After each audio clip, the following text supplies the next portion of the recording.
நல்ல மணக்க Ambur style PRAN biryani இன்னைக்கு எப்படி பண்றதுன்னு பார்க்க போறோம். பிரியாணி எப்படி சுமாரா செஞ்சாலும் இந்த சீரக சம்பா அரிசி சேர்க்கும் போது அதுக்கு தனி மனமே வந்துடும் இல்லையா? 100 வகை பிரியாணில இந்த ஆம்பூர் ஸ்டைல் பிரியாணி தாங்க இருக்கிறதுலே ஈஸின்னு நான் சொல்லுவேன். பாத்திரத்துல 100 கிராம் எண்ணெய், 4 டேபிள் ஸ்பூன் நெய், பட்டை, கிராம்பு, ஏலக்காய் மட்டும் சேர்த்து நல்லா வதக்கிக்கோங்க. அடுத்து 3 மீடியம் சைஸ் வெங்காயத்தை நல்லா பொன்னிறமா வதக்கிக்கணும். கோபுரமா 2 டேபிள் ஸ்பூன் இஞ்சி பூண்டு பேஸ்ட் சேர்த்து வதக்கிட்டு 5 பச்சை மிளகாய், 1 கை புதினா கொத்தமல்லி சேர்த்து வதக்கிக்கோங்க. இதுல 10 காஞ்ச மிளகாயை சுடுதண்ணில ஊற வச்சு அரைச்சு உள்ள சேர்த்துக்கணும். அடுத்து 4 டீஸ்பூன் தயிர் சேர்த்து நல்லா வதக்கிக்கோங்க. இன்னைக்கு நான் 3/4 கிலோ பிரியாணி செய்யறேன். அதுக்கு 3/4 கிலோ பிரான் எடுத்திருக்கேன். நல்லா மசாலாவோட ஒரு 5 நிமிஷம் வதக்கி விடுங்க. இந்த ஸ்டேஜ்ல 2 மீடியம் சைஸ் தக்காளி சேர்த்து வதக்கிக்கோங்க. இதுக்கு நான் 1 டேபிள் ஸ்பூன் கல் உப்பு சேர்த்திருக்கேன். நீங்க நார்மல் உப்பு சேர்க்கறதா இருந்தா 1.5 டீஸ்பூன் சேர்த்துக்கோங்க. அப்புறம் தண்ணி ஊத்துனதுக்கு அப்புறம் செக் பண்ணிட்டு வேணும்னா சேர்த்துக்கலாம். 1க்கு 1.5 தண்ணி ரேஷியோ தான் யூஸ் பண்ணிருக்கேன். நான் 3 கப் அரிசி எடுத்திருக்கேன். அதனால 4.5 கப் தண்ணி ஊத்திக்கிறேன். தண்ணி கொதிச்சதும் அரிசி உள்ள சேர்த்துட்டு ஒரு லெமனோட ஜூஸ் சேர்த்து ஒரு 5 நிமிஷம் மூடி போட்டு வைங்க. ஓபன் பண்ணி ஒரு முறை கிளறிட்டு மூடி போட்டு 25 நிமிஷம் லோ ஃப்ளேம்ல குக் பண்ணி எடுத்தீங்கன்னா அருமையான ஆம்பூர் ஸ்டைல் சீரக சம்பா பிரான் பிரியாணி ரெடி.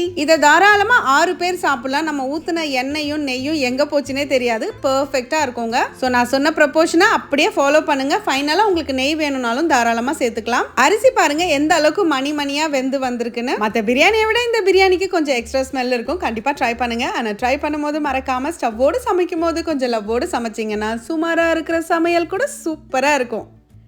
எப்படி?